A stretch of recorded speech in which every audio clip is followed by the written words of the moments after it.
जय हिंद, वंदे मातरम। दोस्तों, आज के इस वीडियो में हम इंपरेटिव सेंटेंसेस के अंतर्गत लेट, लेट्स एंड अलाउ के यूज़ के बारे में अच्छे से जानने वाले हैं।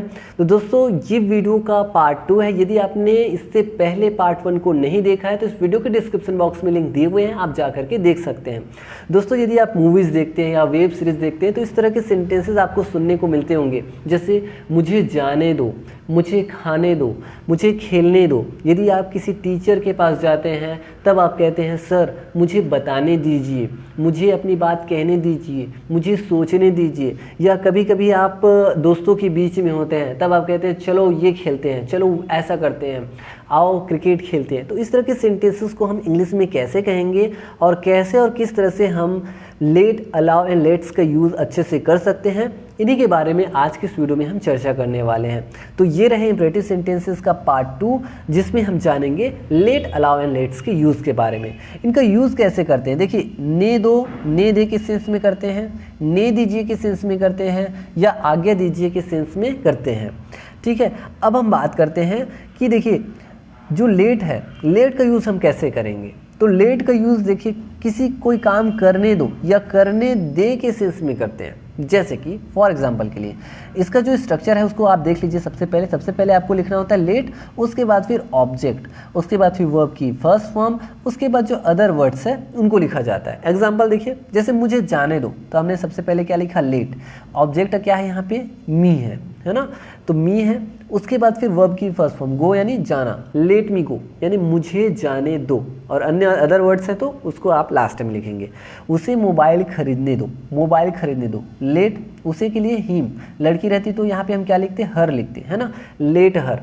तो let him by a mobile, a mobile को लास्ट में, let him by a mobile, या फिर let her by a mobile, उसे मोबाइल खरीदने दो।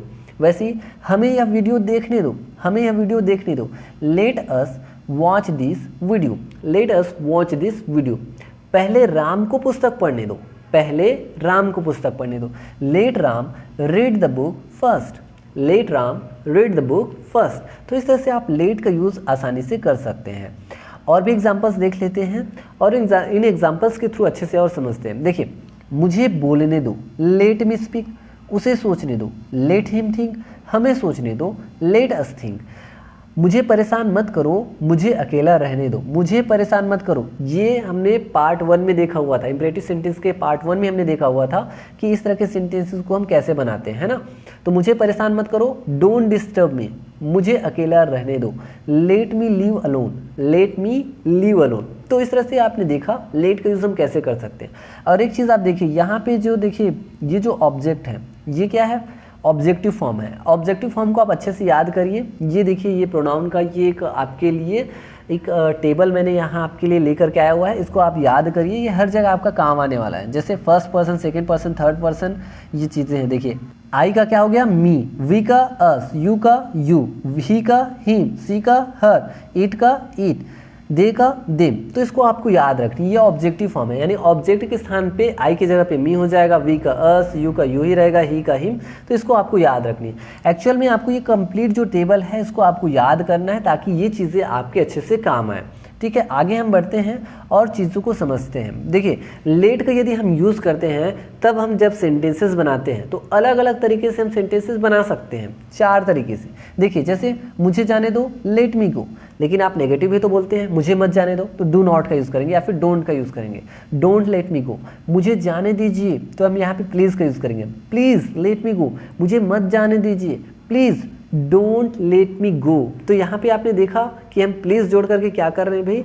चीज़ों को हम सॉफ्ट कर रहे हैं, रिक्वेस्टिंग बना रहे हैं। तो रिक्वेस्टिंग बनाने के लिए हम कहाँ यहाँ पे क्या जोड़ते हैं भाई? प्लीज़ या फिर काइंडली का यूज़ करते हैं। अब देखिए, नेक्स्ट है अलाउ का यूज़। अलाउ का यूज़ हम कब करते हैं? प्लीज़ का यूज़ ना करके हम अलाउ का यूज़ क्यों करते हैं? तो देखिए, प्लीज़ का यदि हम यूज़ करते हैं ना तो वो क्या होता है भाई? रिक्वेस्ट है, रिक्वेस्ट है। ठीक है, लेकिन रिक्वेस्ट को और ज़्यादा प्रभावी बनाने के लिए, और ज़्यादा बेहतर बनाने के लिए, और ज़्यादा रिक्वेस्टिंग बनाने के लिए हम अलाउ का यूज़ करते हैं। और अलाउ का जो स्ट्रक्चर होता है वो थोड़ा सा अलग होता है। देखिए, इसमें देखिए अलाउ का यूज़ करेंगे, उसके बाद फिर ऑब्जेक्ट, उसके बाद हमें टू जो है वो एक्स्ट्रा ऐड करना होता है। उसके बाद फिर वर्ब की first form and then other words. तो स्ट्रक्चर सेम है, बस टू का यूज़ जो है वो एक्स्ट्रा है। जैसे मुझे जाने की आज्ञा दीजिए, तो अलाउ मी टू गो, मुझे जाने दो अगर बोलते तो लेट मी गो बोलते, सीधा लेट मी गो, टू नहीं बोलते, लेकिन अलाउ मी टू का यूज़ करना होता है। तो मुझे जाने की आज्ञा दीजिए या मुझे जाने दीजिए, अलाउ मी टू गो।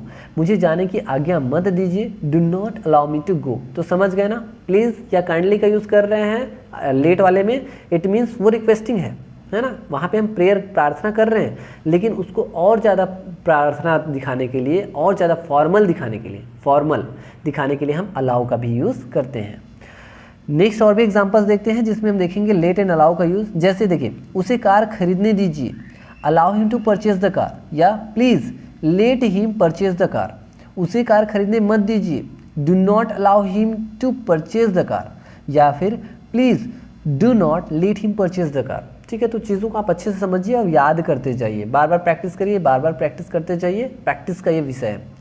उसे काम पूरा करने दें या उसे काम पूरा करने दीजिए, please let him complete the work, या फिर allow him to complete the work. ये टू एक्स्ट्रा हो रहा है ना, उसे काम पूरा करने मत दे या उसे काम पूरा मत करने दीजिए, please don't let him complete the work, या फिर don't allow him to complete the work. तो यहाँ पे हमने अलाउ का यूज़ किया। तो इस तरह से दोस्तों आप समझ गए ना कि लेट एंड अलाउ में क्या अंतर है, कब हम यूज़ कर सकते हैं। ठीक है, अब हम देखते हैं और भी चीज़ें, जैसे हमें अंदर प्रवेश करने की अनुमति दें या अनुमति दीजिए, allow us to enter, allow us to enter, या फिर काइंडली लेट अस एंटर। ठीक है, तो यहाँ पे देखिए, अलाउ अस टू एंटर या फिर काइंडली लेट अस एंटर। तो इस तरह से आपने देखा कि अलाउ एंड लेट या प्लीज़ वाला लेट है, उसका यूज़ हम कैसे कर सकते हैं। अब हम देखते हैं यूज़ लेट्स का। देखिए, हमें प्रवेश करने दो का क्या कहेंगे, लेट अस एंटर, लेकिन चलो प्रवेश करते हैं, लेट्स एंटर, क्या हो जाएगा, लेट्स एंटर। देखिए, लेट अस यदि बोल रहे हैं ना तो दो के सेंस में यूज़ होता है, ऐसा करने दो, लेकिन लेट अस को हमने ऐड कर दिया, ये शॉर्ट में लेट्स हो गया, तो ऐसा करते हैं, ऐसा करते हैं, चलो ऐसा करते हैं, आइए ऐसा करते हैं, ऐसा हो जाता है।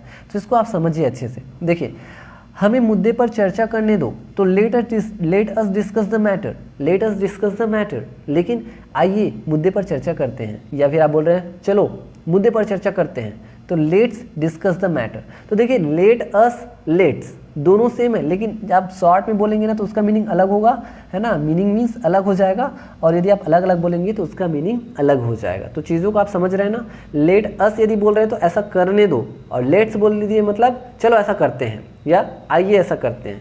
तो चीज़ों को आप अच्छे से समझ गए हैं। तो इसी तरह से आप प्रैक्टिस करते रहिए। और भी एग्जाम्पल्स हैं, हमें अंग्रेजी सीखने दो, हमें अंग्रेजी सीखने दो, लेट अस लर्न इंग्लिश, आइए अंग्रेजी सीखते हैं, या चलो अंग्रेजी सीखते हैं, लेट्स लर्न इंग्लिश। ठीक है, तो ऐसे ही आप प्रैक्टिस करते रहिए। तो आई होप दोस्तों कि आपको आज का जो वीडियो लेक्चर है काफ़ी अच्छे से पसंद आया होगा। तो मैं मिलूंगा इसके नेक्स्ट पार्ट में, तब तक के लिए आप प्रैक्टिस करते रहिए एंड थैंक यू।